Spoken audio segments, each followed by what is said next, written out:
All right, let's talk about this really awesome movie I saw this weekend from 1995 called The Last Supper. Hey, how you doing, guys? Thanks for inviting me for dinner. I appreciate it. You guys look a little... You guys on the Kamala? Yeah, you guys are Kamala guys? Yeah, I could tell. Just looking at you, I could tell. You guys are Kamala guys. I could just tell. Last Supper, 1995 movie. I'm surprised I haven't seen this because it came out the year I graduated high school. And I remember, that year, Crimson Tide came out. I definitely saw that one. But I'm surprised I didn't see this one. So here's the premise. These rich, liberal grad students have these little dinner parties every week or something like that. They cook up nice meals for themselves. They have wine and red wine and then white wine with dessert at dinner and so forth. And they talk about their liberal things and how they're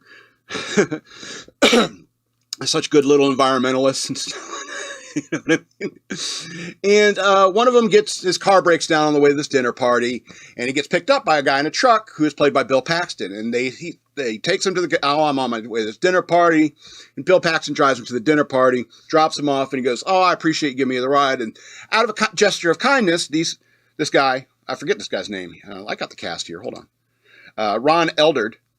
He's been in a bunch of stuff. He says, out of human decency, says, why don't you stay for dinner? We'd appreciate it. And Bill Paxton's like, I don't want to be a bother. He's like, no, I insist. And, what are you having? He's like, we're having lasagna. Okay, I can eat that. So they invite Bill Paxton in. And so they're sitting here at this table, much like this is Bill Paxton's point of view. And the meal comes out and he goes like, does anyone want to say grace? And he's like, we don't say grace here. They're like, okay, you don't want to thank anybody for this food? Like, no. So Bill Paxton says a little grace for himself and starts eating with these liberals. And they get into this conversation, borders on argument very quickly. We're talking about how liberals, they sit up here in their rich little apartments thinking they're good little environmentalists. Sending what's the line from Scrooge? Sending greeting cards to each other on recycled paper. It's a crock, James. You know what I mean? And he starts telling them all this. And, this guy, I don't know if he's Jewish in the movie. I don't know if he is in real life. I can't tell because he's not wearing a kippah or anything. That's usually a giveaway. Or any of the, what are they called? Payas? The little... Anyway. But the real fact of the matter is he's only Jewish when there's something to be offended about. And so because they realize that this guy named Zach, who is played by Bill Paxton, that because he's kind of a conservative guy, he wants to pray before dinner and stuff like some of that backwards religion nonsense. That they realize he's conservative. They get in this argument, and he starts making, and it's because he's conservative, he starts making fun of the Jewish guy, because that's what conservatives do, right? All right, and Bill Paxton pulls a knife on him. All right, and then the Jewish guy finds another knife and stabs Bill Paxton in the back when he was turned around, and they kill Bill Paxton. God rest his soul. Thanks for all the years of entertainment, bud. It was a good little bit part for him. And so these liberals, these grad students all sit around the table and say, we got to call the cops. And they're like, no. We don't have to call the cops. We could bury them in the tomato garden. Raise tomatoes out of these bodies, out of these corpses. Natural nitrogen for the soil, So they bury them in the backyard and nobody's the wiser. All right.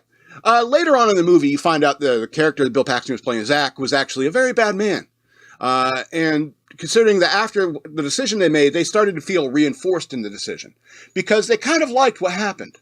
They kind of liked that there's this conservative dick that they came to dinner accidentally and they got to kill him. They felt like they did some good in the world by getting rid of this evil conservative. So they start getting this idea. It's like, let's start inviting other evil conservatives over for dinner, and we'll poison them in the blue white wine bottle. They put arsenic in it, and then they'll offer it to them. They'll poison the person, the conservative person that's at the table. And don't get me wrong, they invited some real jerks. Okay, there was this one guy who was a Catholic priest, and he's doing a pray away the gay kind of thing, and I was like, oh, yeah, it's, he's kind of a dick about it, but I agree with him. It's like homosexuality is a sin. It should be stopped. And so this is the reason why these liberals decided to kill him, because that was his opinion. And, you get a whole bunch of other different guys. They start liking it. Different people that they're coming over that are real jerks. They start kind of like enjoying the fact they think they're doing good in the world by killing these conservative people. But at the same time, they're also kind of getting lackadaisical about it. They're not even doing like nice dinners, fancy dinners, like a lasagna that so-and-so made and with organic eggplant and so forth. And eventually it's just like burgers and dogs, have a burger and a hot dog. Then we'll give you some white wine and poison your conservative ass.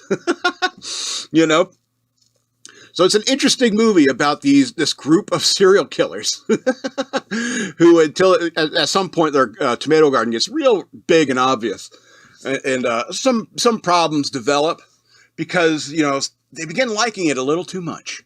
You know what I mean? And Ron Perlman plays this like I don't know, like what's the word, like a Alex Jones or Gavin McInnes type in this world. And he's always on TV saying like stuff about like liberals are bad. He's the conservative pundit that they all watch and hate on. And so they approach him and invite him to their house and and have dinner with him. And they have a conversation with him. And that's kind of very interesting. I don't want to spoil it. But it's really interesting because he says, oh, it's all an act. It's how I make money. That's how my books sell. It's because of my opinion. But at the end of the day, I'm just a guy like you, and stuff like that. And it's kind of interesting. But I think like the one they killed right before that, he was almost like, I could kind of see your point. Maybe I've been thinking about this all wrong.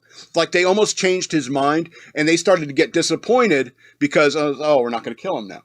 Because he learned. So we can't. And so they didn't like that. And so eventually they just like goaded him back into his racism or whatever it was. And boom, they got another body on their hands. Really interesting movie. Especially when you consider like you don't like any single character. There's no character to like at all. You know what I mean? And so it's good in that regard. It's because you don't care about the people who are killing and you don't care about the people who are killed. So it's good to enjoy it in that regard. And then you can start ignoring all of the political nonsense. All the liberal viewpoint and the conservative viewpoint. All that doesn't matter when it comes to murder. You understand what I'm saying? Unless you're talking about arresting and punishing people who murder. So, yeah. Last Supper, 1995 movie, 13 of 13 stars. Liberals are assholes.